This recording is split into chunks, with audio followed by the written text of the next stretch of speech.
So thanks everyone for joining this event. Good afternoon or good evening if you are in Kuwait.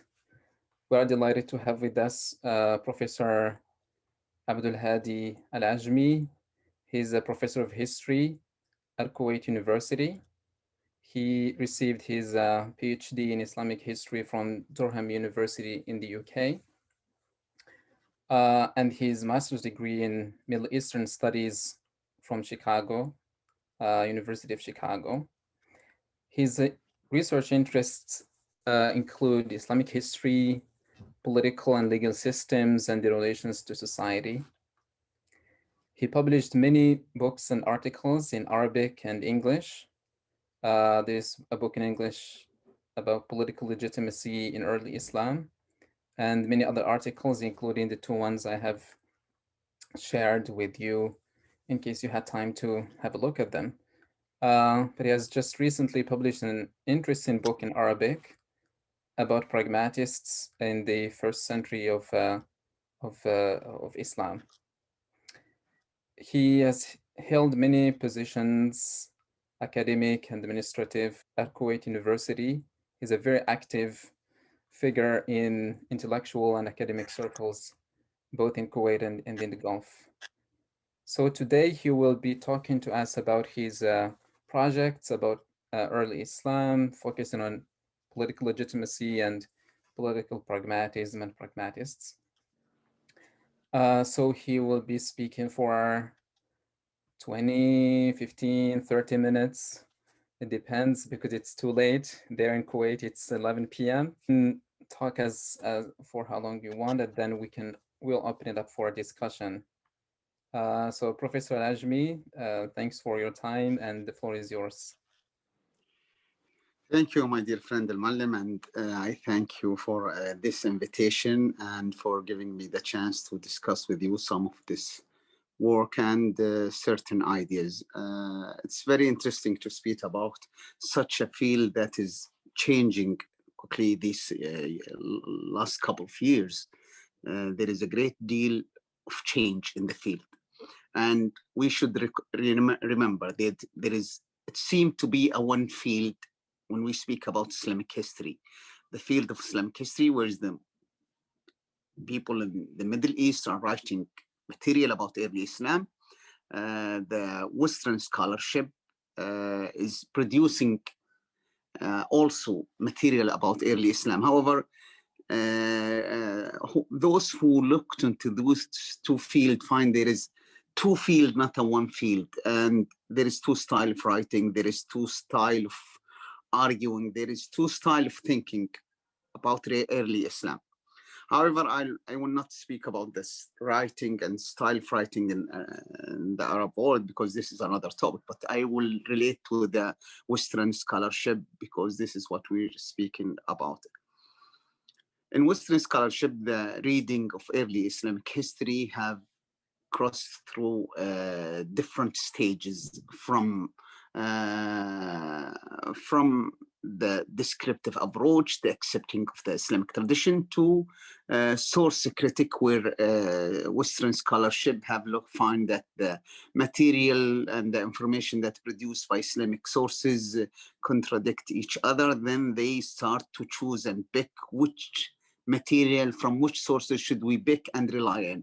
And they use criteria of criticizing this material and picking which of this information presented by the sources, and this is what creates the source critic approach.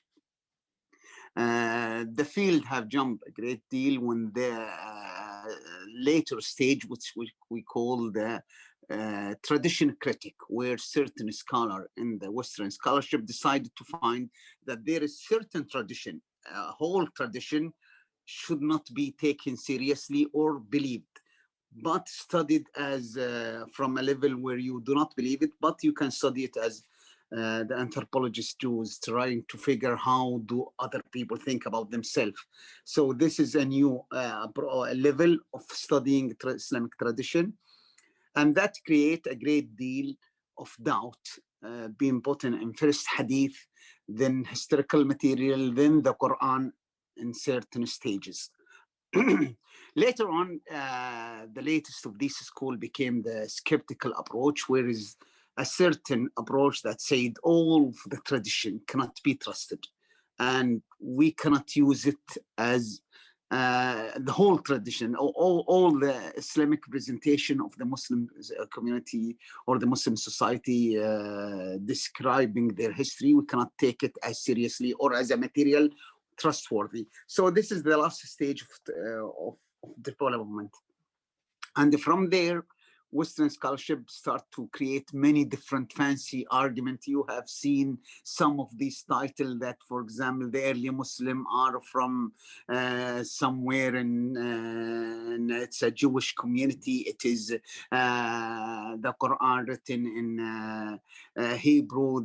You cannot understand Arabic poetry unless you understand certain, to reach even the Eskimo relation to with the early Muslims, some of the weird things that start to come in Western respectable schools. But that is because of the methodology that's been adopted.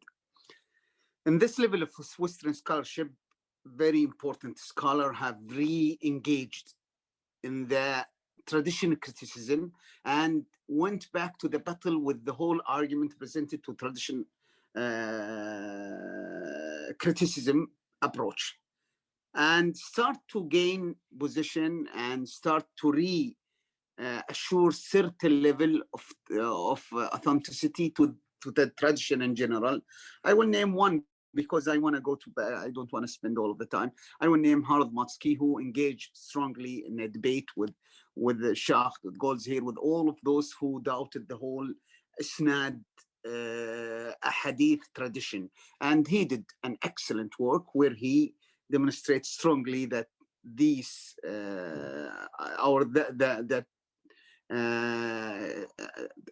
traditional criticism in general, what it's produced of doubt being put in hadith collection and in historical material is in itself need to be criticized and doubted itself.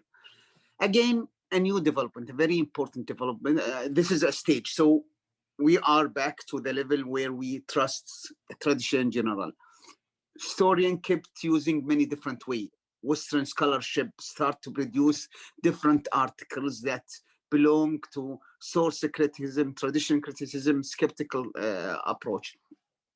However, a new development came out from Saudi Arabia that start to change the whole field. It's new things, fascinating things. Thousands of inscriptions that been discovered in Saudi Arabia the last 10 years. Today I sent to Professor Wadad Al-Qadi an inscription that mentioned by Fariq al-Sahra. It's a group of people who have interest in going through the desert, take photos of inscription in the desert and trying to explain some related and reading them. It's an excellent group who every year they go twice, 3 trips. And one of the things that we found is a description of today. This is, I send it to Wadad Al-Qadi and we start discussion how interesting it is. This is an inscription where someone called Muhammad ibn Jarir, I as'alullah al-maut fi sabila, something like this. And this is Muhammad ibn Jarir is not mentioned in the biographical sources. And in the end, we found that Ibn Jarir, the famous his hadith narrators, is mentioned in one of the sources that he had a brother, unknown brother called Muhammad ibn Jarir. And then you found this Muhammad bin Jarir, the biographical source is saying unknown brother called Muhammad bin Jarir, or something like this. And he's saying that his brother narrate, whoever asked to be man sa'al Allah al-maut fi sabila, something, a narration related exactly to the inscription that his brother used. So his brother used his fiqh or his brother narrations and even his inscription. This is something astonishing because this is an archaeological evidence that attested. We have scholars now who are working in this early inscription. One of them I'll mention, Abdullah al-Hatlani, one of our student at University who did his master work with me about Samir Matin. He's now in Leiden studying inscription, early Islamic, this new inscription. One of the interesting findings that he found that the earliest inscriptions very well go 100% with biographical sources. So this is an archaeological evidence go directly to prove the outcome of the biographical sources. So this is a way to authenticize or to make sure that this tradition is not as someone like Shakh thought that they build, or someone like Cook said in the Snad Grow back order, that the names, they create the names and create asanid.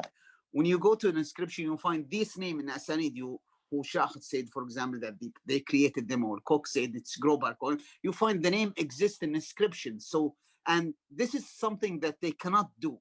They cannot fabricate it. They cannot, even those who fabricate hadith, they will never create names that they don't know that there is an inscription for them in Medina or certain valley that no one will come across. So these are a solid evidence that the major doubt that been put in upon this tradition have gone. It cannot be held anymore. So we have to re-engage with the sources. Tradition criticism in general or skepticism cannot survive anymore after this inscription findings. Anyway, I'll go to what business as usual and what I did vis-a-vis this question. I, for example, took in one of my articles, took Al-Baladri and tried to attest Al-Baladri by going to one of his sheikh and compare his narrative to his sheikh with another student. Both of them, I have their book. It's published and available. And their sheikh is also his book, Al-Qasim Salam Al-Amwal is there. So I did the comparison between how did Al-Baladri narrate from his sheikh Al-Qasim Salam, how is Ibn Zanjawi narrate from his Al-Qasim Salam. So when I compare them, I found something very strange, and it's a published article in Arabic. And I found it that Al-Baladri is more than 59% accurate when he contributes something or attributes some of his saying to his sheikh. If you go collect the material that he said, Haddathani Al-Qasim Salam, and you go to the Al-Qasim Salam book, you find it exactly almost the same. That attest cannot even we reach in modern writing the credibility of a source. So I came across this question more, but I don't want to go further if there is a question about it. I'll go to the article that some of you guys have read about ascribe versus popular legitimacy, the case of Al-Walid II and the Umayyad Ahd. And if you look to this article, you find that I engage in discussion with certain scholars who look to this era and to Al-Walid Ahd. It's very interesting piece of information that we have Al-Walid, an Umayyad Caliph, wrote a declaration. This declaration is very strange. It's a declaration that Al-Walid speak about the source and the base of the Umayyad. Should I keep going?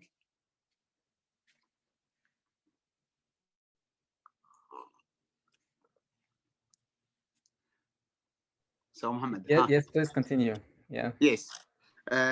This ahd, the Al-Walid Ahd, is very interesting. Why? And scholars like Patricia Krohn and Yuri Robin and Stephen Judd or other, they found this ahd is very interesting, and it's very important. However, what they read it as the manifesto of the Umayyad. This ahd is what explain the Umayyad mentality when they think about legitimacy. And of course, in that ahd, it's not the ahd that written like what we think of a constitution. It's something written to be read in mosque by the caliph, ordering the people to read, the khutaba of all mosques to read this ahd. It's very interesting ahd. Yuri Robin and Patricia Krohn have created a debate between both of them regarding how should we think of this ahd. And for Krohn, this ahd show how does the Umayyad look to themselves vis-a-vis that they are direct with God, and Robin said no, they think of themselves through the Prophet. And this discussion And again, they both speak about this ahd as a manifestation of Umayyad thought of legitimacy. What I do with this material, I try to go to the opposite direction in their discussion. I try to say, you cannot look to the text without understanding the context of it. First, we do not have any text like this in the whole previous Umayyad Khulafa. This is Al-Walid ibn Yazid. He's very late. If you look to the Umayyad from Muawiyah up to him, you will not find any ahd. So how I do, I try to go to understand the Marwanid way of thinking about ahd, and how did the Marwanid conceive the idea of legitimacy? Where do they derive their legitimacy from? Then I speak about the tribal meeting with the Umayyad emirs in Al-Jabiyah. And I say this is the meeting where they decide and came with the idea that we need a governor from the Umayyad family, because this is the first time there is a thought about a family as a source of a caliph.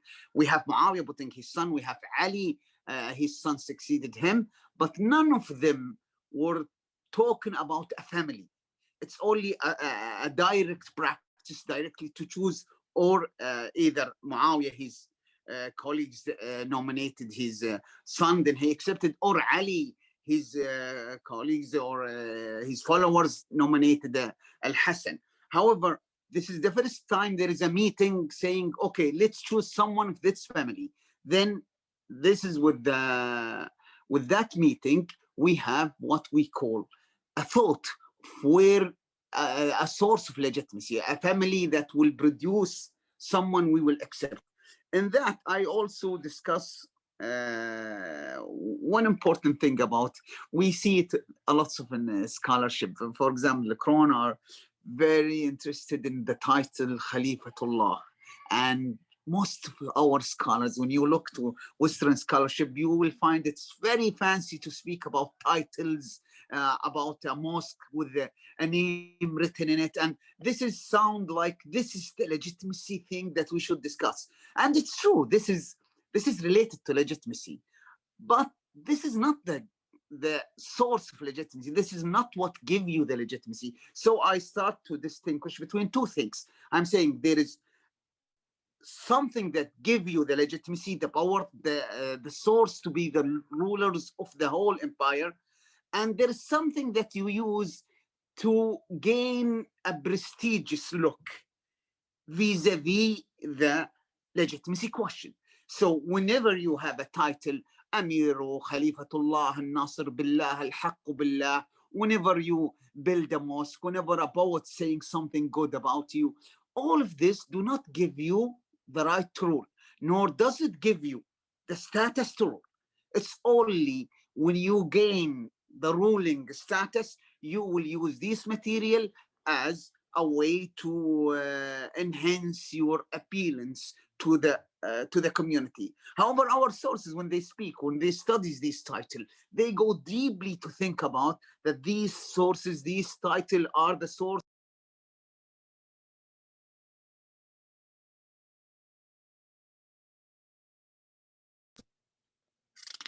Should I keep going? Yeah. And alert me of the time, because I don't have the time with.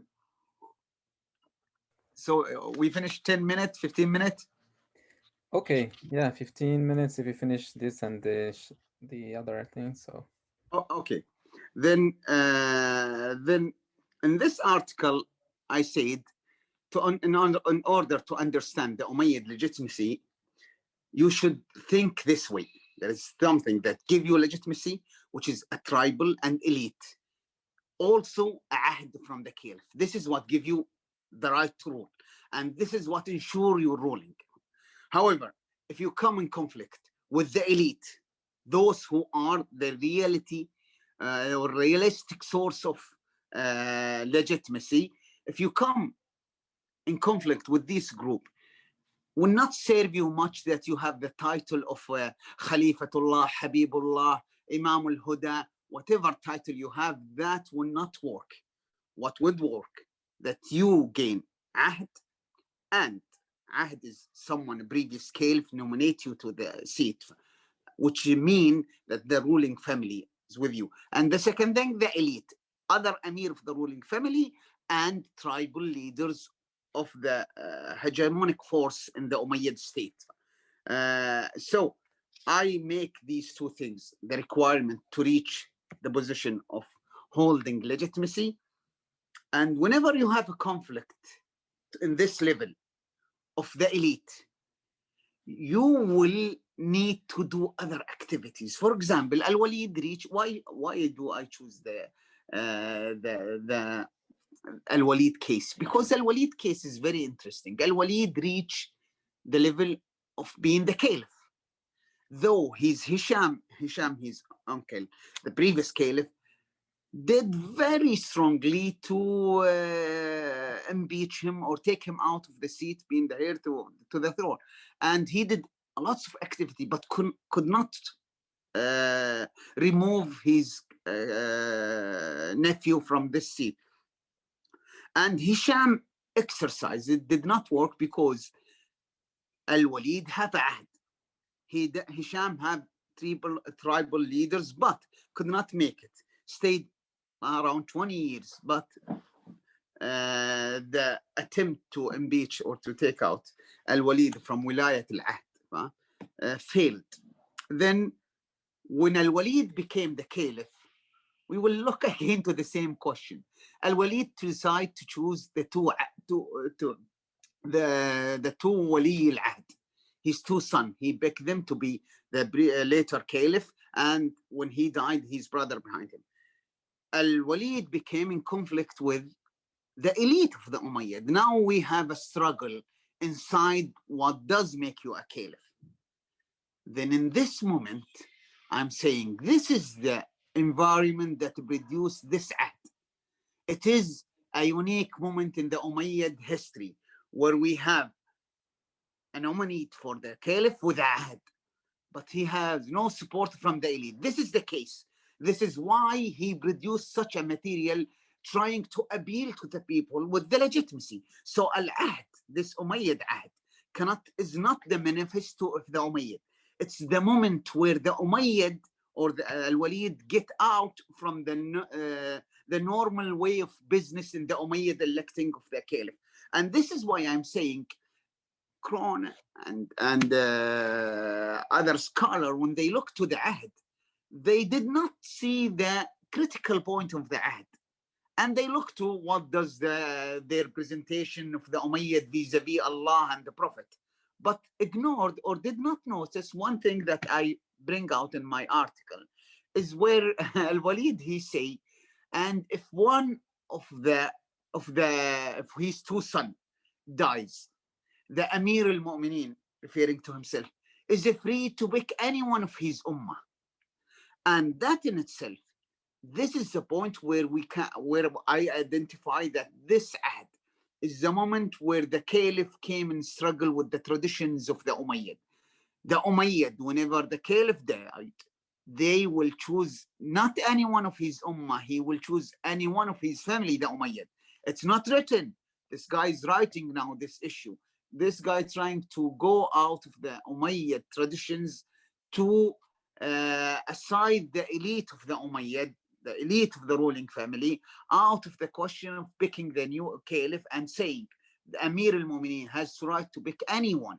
That is in itself a direct challenge and a threat to Umayyad mindset, or to the Umayyad style, and to the Umayyad system of ruling, choosing the government, and Umayyad source of legitimacy. In this case, this ahd is a way out of Umayyad tradition. Then also for the other scholars whom I am arguing against, I'm saying you pick the ahd, that the only Umayyad ahd that did not work. Why it didn't work? Because he was killed and his two sons killed. So this is showing that this ahd did not work.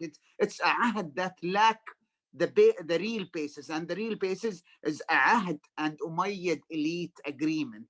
These two things are not there. So this is the first moment where the Umayyad caliph was killed, and the two Amir that he chose, his sons, also killed because of this ad. So this is what I discuss in this article. I hope I try to summarize it. Do you want me to go further for the other article about Shabat Beredi and Pragmatists, or should we stay and keep it here? It's up to you. Okay, thank you. Whatever, maybe I will ask you a question about Shabbat and then you can just talk for. Okay. Then question about Thabas, and from that question we go to Shabbat. Yeah, so the book about pragmatists. So in the article, which was maybe now included in the new book, so your thesis is that some influential figures like Shabat ibn Rabi and others who were active at the time did not were not committed to a specific political ideology or even maybe a religious ideology, right? So they were working within the same tribal structure and tribal mentality. I would like you to maybe elaborate on that idea further and if that's an accurate description of it. I speak about 4 characters from the second row. I call them as-Saff al-Thani. So I'm avoiding to speak about the rightly guided caliph, about the Umayyad caliph. I'm trying to go to the guys who's behind the scene, or the second row, I call them. I chose 4 major leaders in that time: Shabath ibn Rabi' al-Tamimi, Abu al-A'war al-Sulami, Abdullah ibn Khazim, al-Muhalla ibn Abi Sufra. So those 4 are very important in the first era of early Islam. Then I talk about them and try to explain something that our sources try to avoid. Our sources, as usual, they founded hundreds of stories related to different characters and rewrite the presentation of this era with lots of material to fit their stand and way of thinking of the story of Islam, story of the Muslim communities. So when they start discussion, the early Islam, when it start to be written very well inside, let's say the end of 2nd century, 3rd century, we start to have scholars who have a vision vis-a-vis the story of Islam and Muslim community, and written inside, especially are most of the those who wrote this material are religious scholars. So they think of the community story as a holy story, as the story related to Islam. So he's narrating the story of Islam. Inside this narration, we find hundreds of stories that do not fit, or the historian do not try to changing them much, keeping them, but it's not the focus. The major presentation, it's a presentation of politicians who work in the 1st century out of religious beliefs and Islamic deep feelings. I try in the program Pragmatist, البراجماتيون في القرن الأول هجري, try to speak about a different way of thinking about those people. They are the same inside the sources, but a very interesting thing about those people, they did not get the benefit of protection. Why I chose them? The sources did not protect them. The sources show us bit of their stories. We do not have a total protection for them. If you go to studies Ali, Abu Bakr, Umar, Muawiyah, Amr ibn al-As, there is the level of protection. But those guys are, you will meet them in a way inside the sources. Sometimes you find the sources very harsh about them for different reasons. With Abu al-A'war al-Sulami, with Abdullah ibn Khazim, for example, I mentioned that Abdullah ibn Khazim, for example, his wife never mentioned in any story, his family. Only one narrative said, and this guy, and it's been said that he's the wife of Abdullah ibn Khazim fall in love with this guy. So the only thing mentioned about his wife that, or family, that she's in relation with someone. So, and you say these people did not gain protection. So I pick Abdullah ibn Khazim.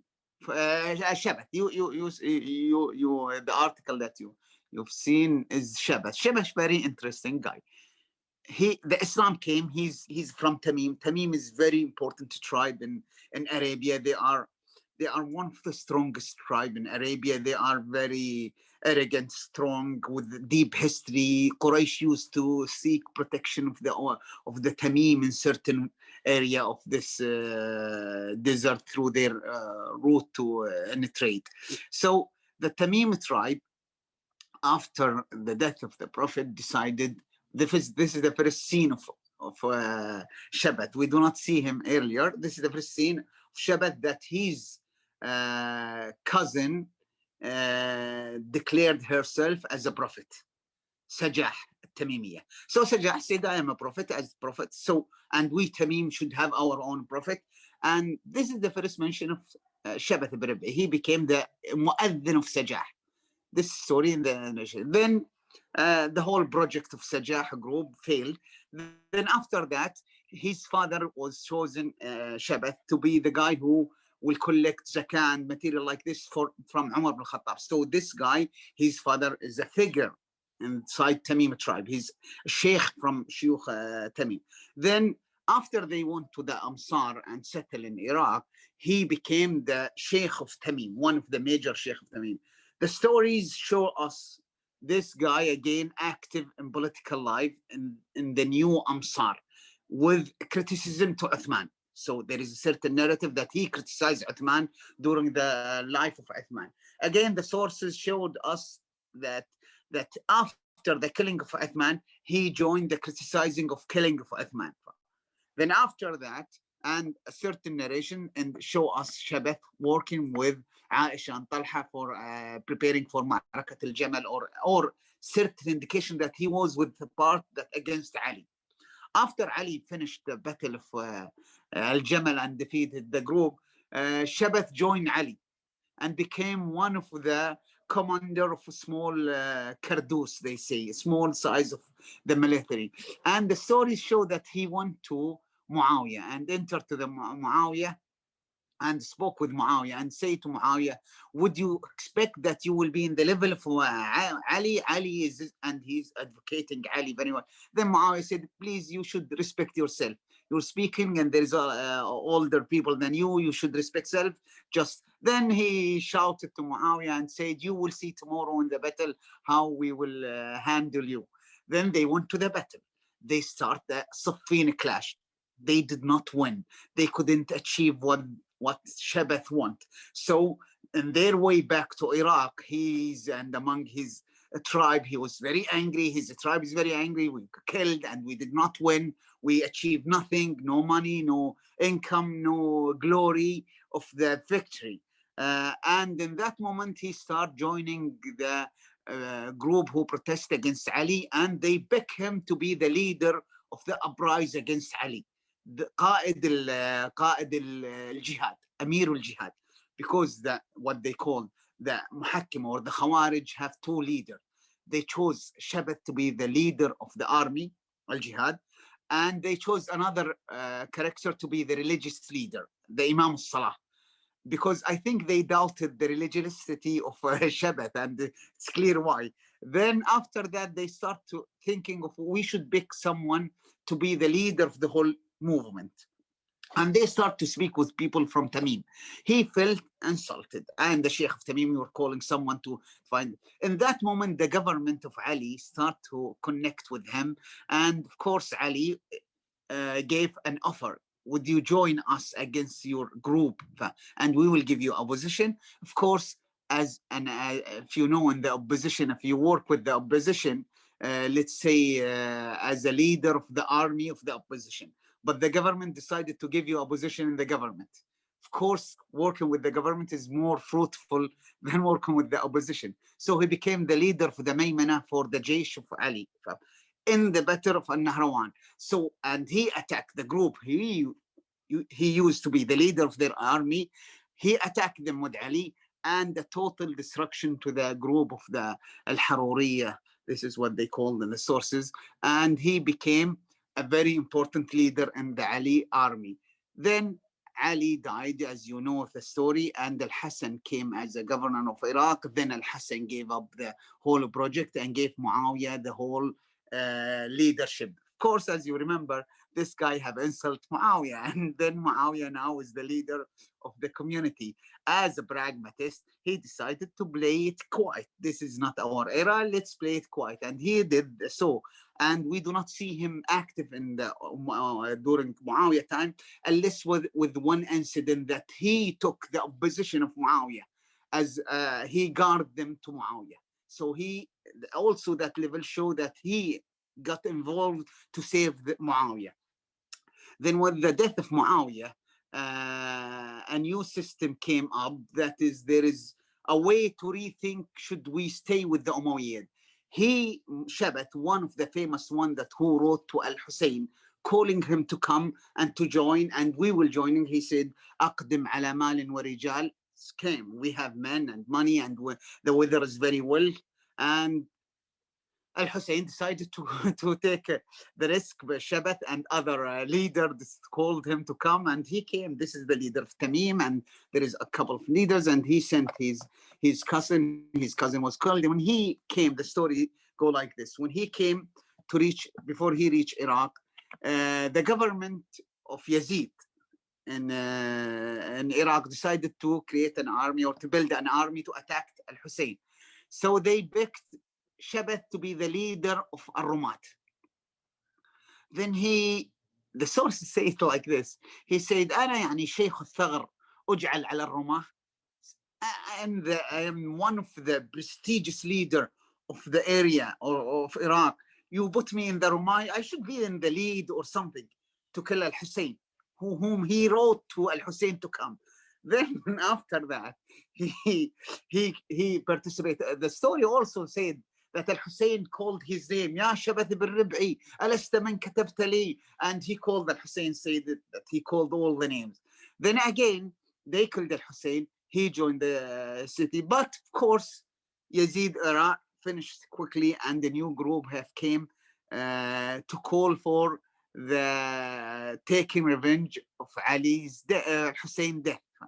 And he joined them again to call for the Hussein blood.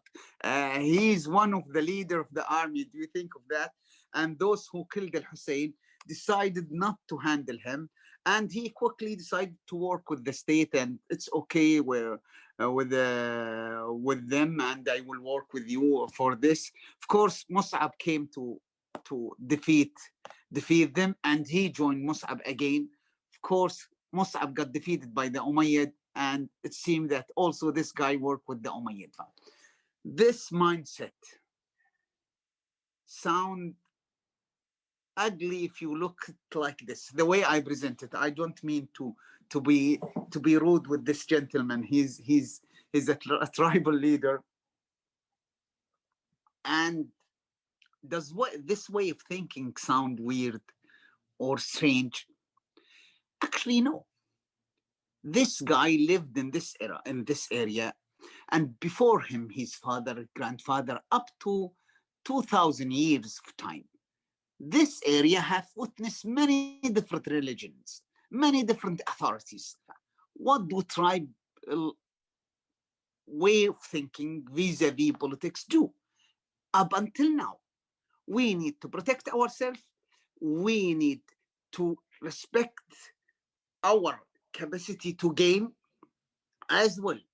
We have to handle our interests strongly. They are politically active and alive. They are very pragmatist. And this tribal pragmatism is a tradition in the region. This is not something that Shabat created. This is the mainstream way of handling politics. It's not related to Islam. It's much before Islam and much after Islam. It's been this way.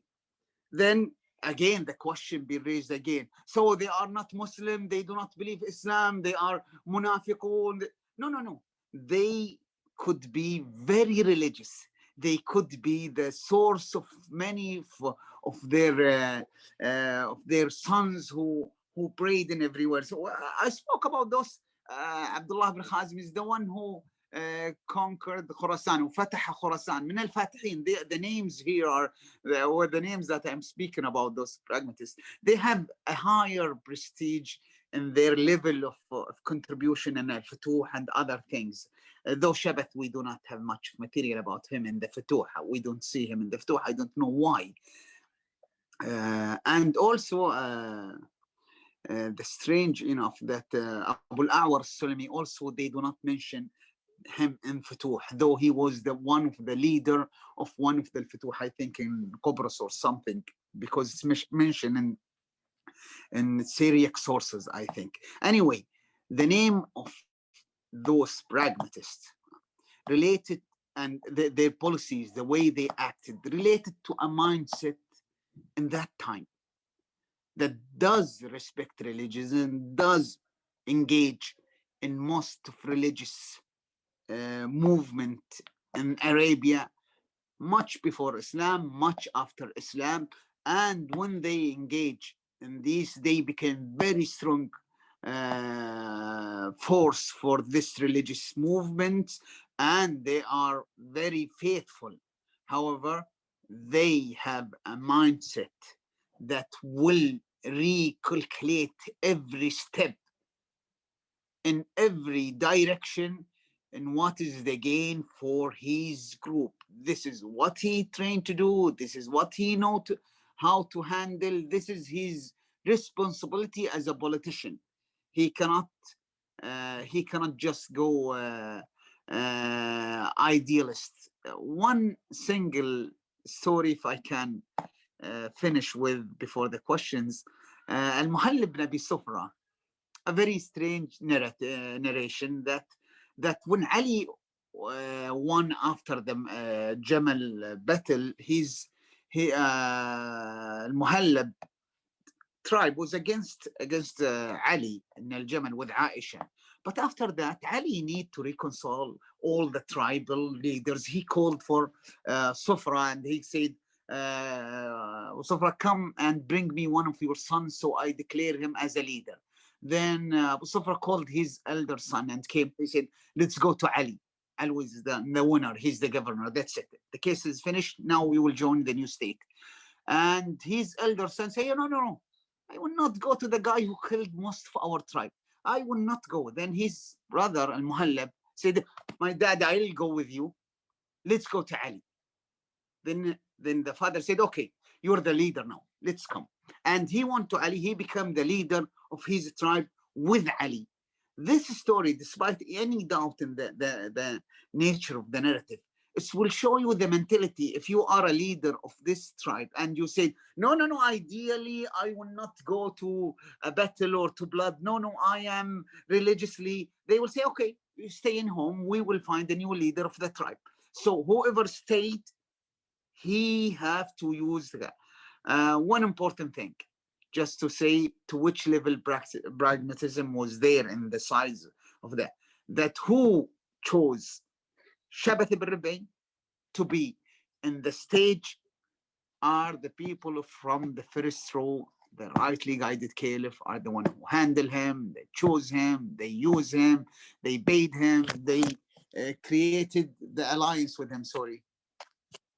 This is when you talk about pragmatists too much, they get angry. So I'll hold in here and stop, and you start the discussion now. That's a good sign. Thank you. That's really, I really enjoyed the article, and I'm sure the book is also really interesting.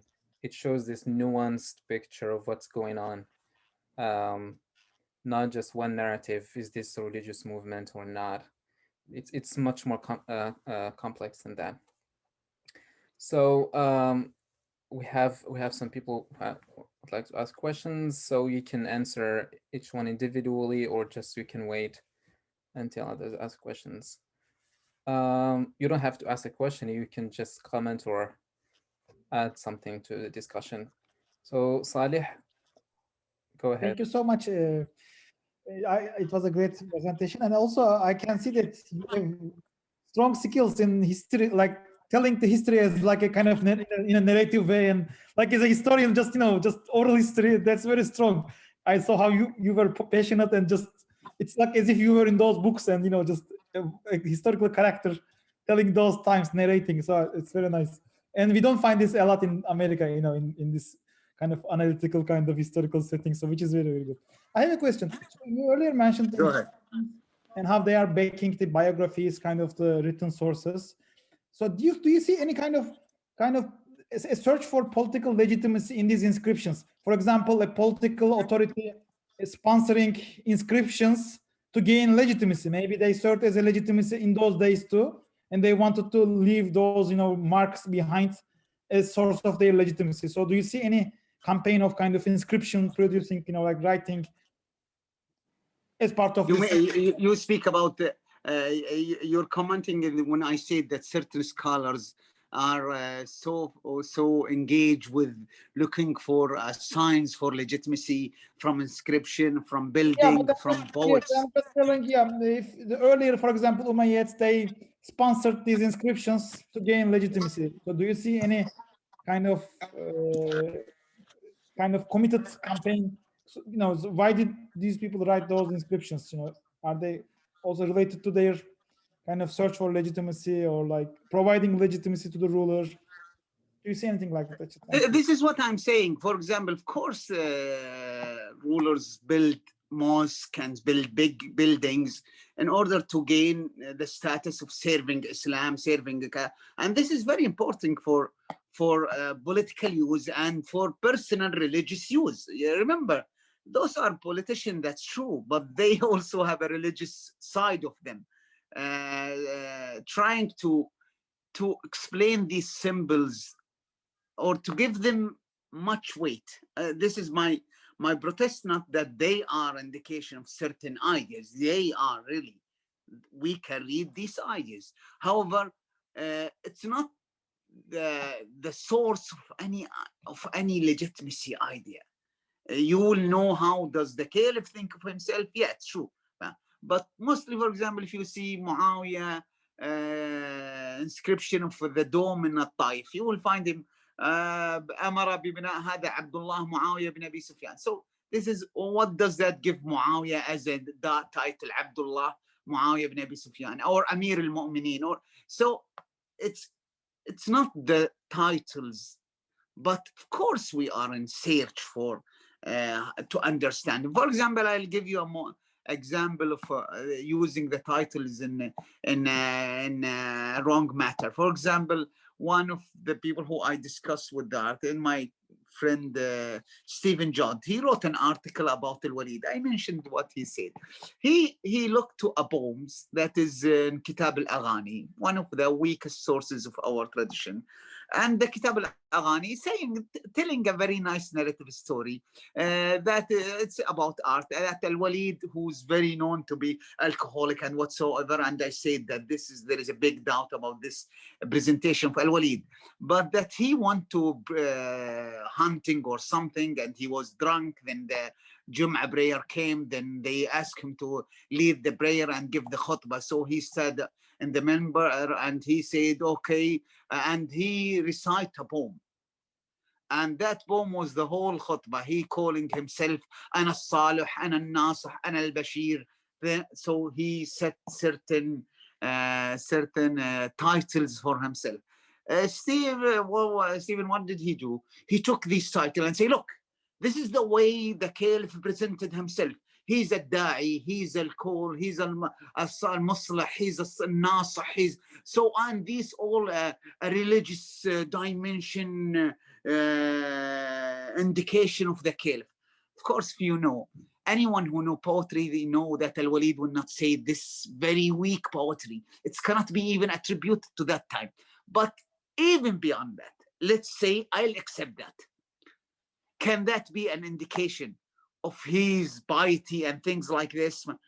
And let's say I used to give, when I teach my students, when I gave in a previous speak, during George Bush's time, when this article was written, I used to speak saying, if George Bush giving the member to speak about it in Baghdad, to give the khutbah prayer, what would George Bush say? Please do the right guide. I am the Muslim. I'm trying to give democracy. if I became the Khatib of the Jum'ah, what would you expect from me to say? I will say good things. I cannot go to say bad things. And would that be a representation of my description or quality? I think this is sometimes go to a level of being a simple reading for these titles, or giving them much weight to understand something very sophisticated, something very realistic. None of these tribe during a challenge, a real challenge, would care much if you have the title of Khalifatullah or the title of Ibnullah or whatever title. What they do care about it, how many tribe will stand in your side, and do they will gain from coming conflict with you or not. So this is what I say when I speak about titles or different type of titles for caliphs. That's great, thank you. When I first read the Walid's letter, I was confused what to think about it, but your article really helped understand that complex and background. We'll get more questions, and you can answer. We have Awad al-Asiri or al-Asiri. I'm sorry if that's not the accurate. Professor Awad al-Asiri. عوض اوكي عواد اوكي عوض العسيري تفضل please.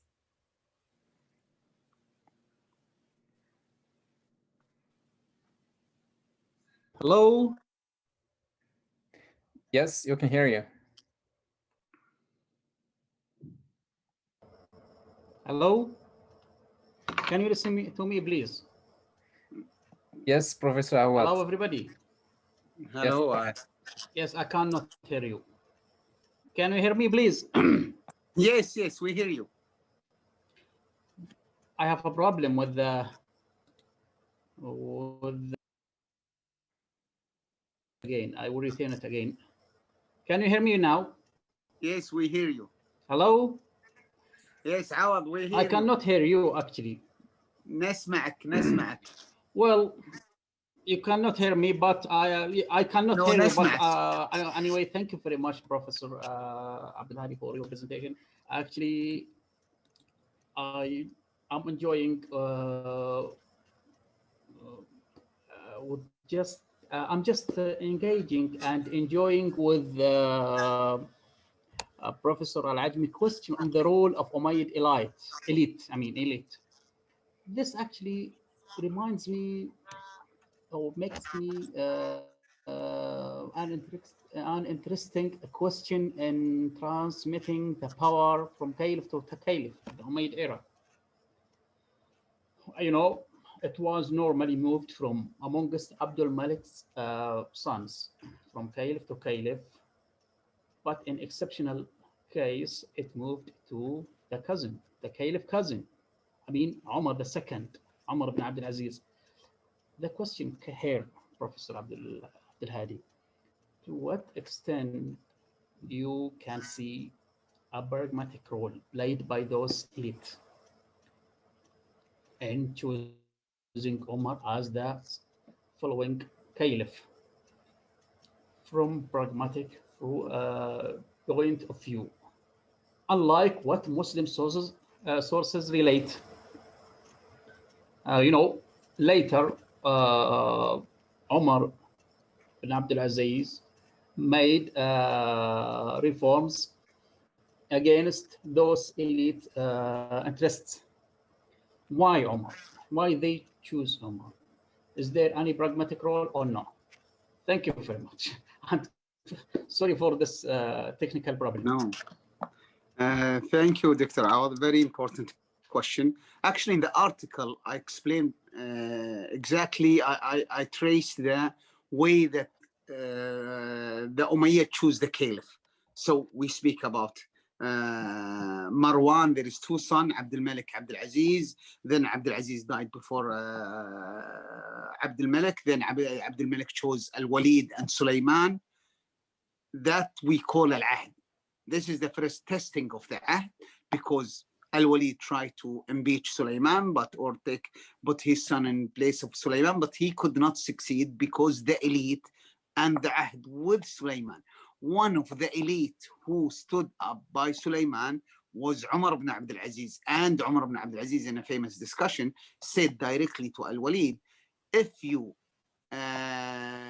نقضت العهد, if you dismiss this ahd from your brother, you're dismissing the ahd from yourself, because it's a one ahd for both of you. So that position showed little of exercise or traditions inside the ahd. This is the early ahd. And when Sulaiman came, he put two, and he's after him was Umar bin Abdul Aziz and Yazid bin Abdul Malik. So also with a new ahd, again for two. The second ahd, and the ahd again was respected strongly, and certain claim that Umar bin Aziz was thinking of changing. That is not possible for Umar bin Abdul Aziz. We do not see it, and it's not there. When Yazid came, he could not put his son because his son very young, and the elite would not accept. Then again, he reconciled the elite by putting his brother Hisham, and then his son Al-Walid ibn Yazid.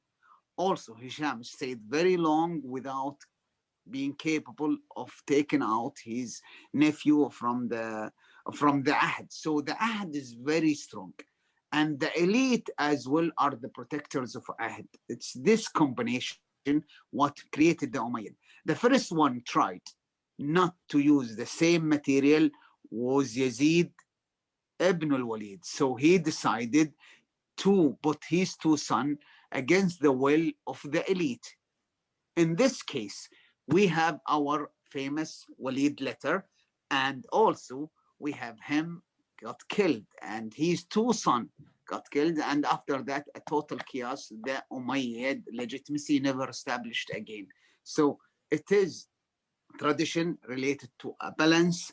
It's not a theoretical question. It's related to tradition and practices and elite power. I hope that is answering the question. That's an excellent answer. Thank you. I think the next person is Steve Lepson. Hi, thank you. I guess I have two questions about your article about the aspired and acquired legitimacy. So the same article. One is like, please. What was that? The name, your name. Oh, Steve is my name. Steve. So my first question is, on what basis were if it wasn't based on the approval of others, like consultation, on what basis were these caliphs asserting that they are God's caliph? Like in Al-Walid's letter, was he saying that he was particularly moral or pious or knowledgeable or religious or intelligent, and thus his children were too? Or if not that, why would he say he has the right to be the caliph? And the second question is, you mean Al-Walid, in which basis he chose his two sons, or on the basis of why he defended why he should be the caliph and why his son should be the caliph? Was it based on personal characteristics like morality? Speaking about himself, or he's here? Because himself is not the question, but the one behind after him is the question. Yeah. You know, we do not have the question of a caliph speaking why is the caliph. Of course, Al-Walid in the letter mentioned a little bit. He said it is because of the tradition of ahd. He speaks to the people, you gain all the bliss that you are living now and the stability that you're enjoying now. So he's referring to himself in a way because of the ahd, because his ahd from his father let him in. Then he speak about his two sons. He's saying لما رأى فيهما من الحكمة والعدل. So he choosing his two sons for what he saw in them from being like this. And so of course he put certain description of these two kids that cannot be met or accepted by the people. Okay, but at least he was trying to talk about their virtues that would lead to. Yeah, of course. He tried to legitimize it by that they have a characters, but he's saying in the same letter that the whole right come out from him, that he وهو فأمير المؤمنين as I said فأمير المؤمنين ولي أمير المؤمنين أن يختار من شاء من أمته. So it is his will to choose whoever he think suitable from his ummah. Okay.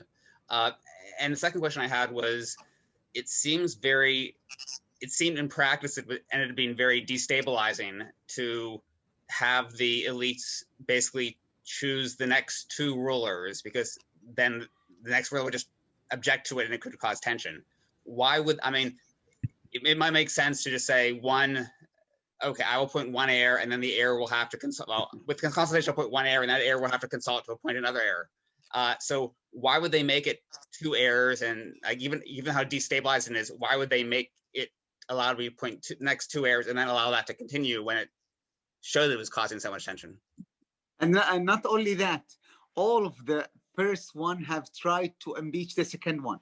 For example, Al-Walid, it's been said truly that he used Al-Hajjaj, encouraged him strongly to dismiss Sulaiman, and came and struggled. This is why Umar bin Abdul Aziz is very important to Sulaiman, because Umar bin Abdul Aziz helped Sulaiman to gain the position. Again, when Sulaiman chose Umar bin Abdul Aziz, he wanted his brother to go back to create the stabilities, or they will, as elite, they will not accept. So he thought there is lots of wings in the family, will not accept Umar bin Abdul Aziz to be the only one. Then also Al-Walid Yazid, when he chose the two, he wanted his son, but could not convince the elite that a child should be the caliph. So he chose his brother, then his son. So he used his brother as a proxy. This is the cases that we have. We do not have much to explain. The Abdul Malik, he loved the two of his sons. Sulaiman, he wanted someone from his brother after Umar bin Abdul Aziz. Al-Walid Yazid bin Abdul Malik wanted his son after his brother. So he bought only his brother to be a proxy or a way to, until my son get in the age to run the family. So there is an explanation for all of them. And no one ever tried to, so even though they knew it was destabilizing and they just let it as traditional. Yeah, that's true. Sometimes the rulers, they been having a personal motive that affect the decision. He wants his son, but his son is very young. He cannot force it in the elite, and he is very wise not to do so. So he put his brother Hisham. However, when you see Al-Walid, this guy, the son, when he became the caliph, he tried to force his kids to be caliph. This is one of the interesting questions, a narrative saying that someone asked Khalid al-Qusri, why you did not give a bay'ah to the two childs? He said, I cannot give the bay'ah to be the imam for two child, for someone I cannot pray behind him. Then they said to him, can you pray after Al-Walid? And he said, look, Al-Walid, I am not present in when they chose him, but I am present now when they tried to put these two kids. And Khalid al-Qusri was killed for this case as a tribal leader. This is part of the elite. Okay, yeah, thank you. It's interesting that given how much tension there was, he'd still try to pick two kids, the next two heirs, and just pick one kid and then let that kid decide. We would think like this, but it seems that the caliphs have different way of thinking. Okay. That's great. Next question is from Mus'ab Jabir. Mus'ab or? Yeah, Musa'ad Jabir. Musa'ad Jabir. Sorry for. Yeah, thank you guys for this lecture, great lecture from my colleague and friend, Dr. Abdulhadi, Prof. Abdulhadi. I haven't was with you at the beginning of the lecture, but my question is how the sources dealt with, for example, Shabath bin Rabi, how these sources dealt with him as a hypocrite or munafiq, or as a guy who running after his prophets. This is the first one. The second one, what about Al-Hussein? Why he accepted Shabath bin Rabi? Was he, for example, pragmatic? We know Muawiyah was a pragmatic guy. But what about Al-Hussein? Why he accepted شبث بالربعي letters when he called him to come to Iraq, to Iraq and supported him against Yazid. Okay, so the question, why Al-Hussein accepted to have a business with Shabath with this CV? Actually, well, I think when Shabath submit his CV to Al-Hussein or to Al-Hassan or to Ali or to Muawiyah or to Abdul Malik, he doesn't send them his piety background. He sent them his size of tribe and capacity to change in the battlefield. So, and his interest. First, we should ask the question, why would Shabath would like Al-Hussein to be the caliph? Very simple, because Shabath think of himself as one of the Ali's men, Ali's leaders. And he think when Ali was there, he gained with his tribe a lot more when the Umayyads came in charge, and that the state in general controlled by the Umayyad and the Umayyad court sheikhs of tribes. Then he would like one of Ali's son to come to re-stable the caliphate in Iraq, and then he will get more benefit, his tribe will gain more, and then does make sense. Of course, for Al-Hussein, and for Ali before him, why would Ali choose someone who's the leader of the rebellions against him? Why would he choose him from the other army in Al-Jamal to join him? Why would all of them reuse him again? It's very simple, because this is the reality of politics. His power, his force. They will all use these forces. Then who should handle this picture? It's historian later on. When they speak about them in the 3rd century with a light of piety, they try to fix the thing.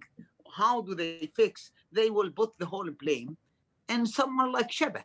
They will not be kind to him. So in the sources, Shabath is like with no protection. Shabath, you have what you have. And sometimes you feel that the source is very harsh because they are showing him in reality. There is no, you will not find much narration about Shabath praying in the night or crying or being very, very religious, or the piety side of Shabath is not something that the sources have cared to show. But the important thing that the sources have showed different visions or different aspects of Shabath life. We have to do as a historian to reconstruct them to understand. That's great. Thank you. Thank you, Doctor. Thank you, Dr. Saad. I appreciate this question, Doctor. Thank you. So I think it's getting late for your professor and for people in the Gulf. So maybe we'll end with the last question from, let's see, get his name right, Hassan Badawi. So that would be It's Professor Hassan Badawi. Professor Hassan Badawi. Go, please. I do thank you for your exciting presentation. And my question is, can we conclude that the tribal political institutions are still in action even after the establishment of Islamic authority? That there is a gap between divine and the human law, or a conflict from the very beginning of the birth of political theory of Islam?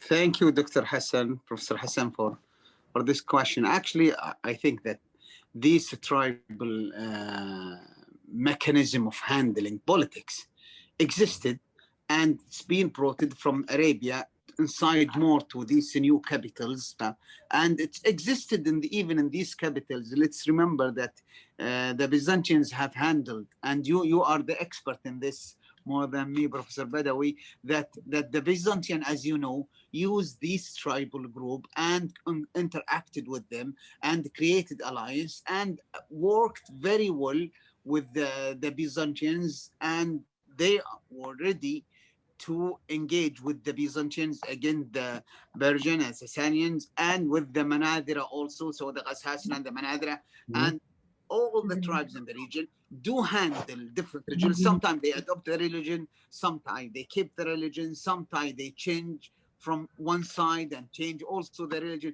But in the end, they have to create a political attitude that related to power. And they will fight against the state when they think there is a chances to gain. They will fight with the state when there is a chances to gain as well. So they will change. But this behaviors is very important, because later on with the Islamic conquest, the major project was to reestablish those different attitude in one direction, and it's created a huge achievement inside the major empire in that time. And this is what created what we call Islamic conquest, because it's supported reorganizing these tribal different segments in one cause.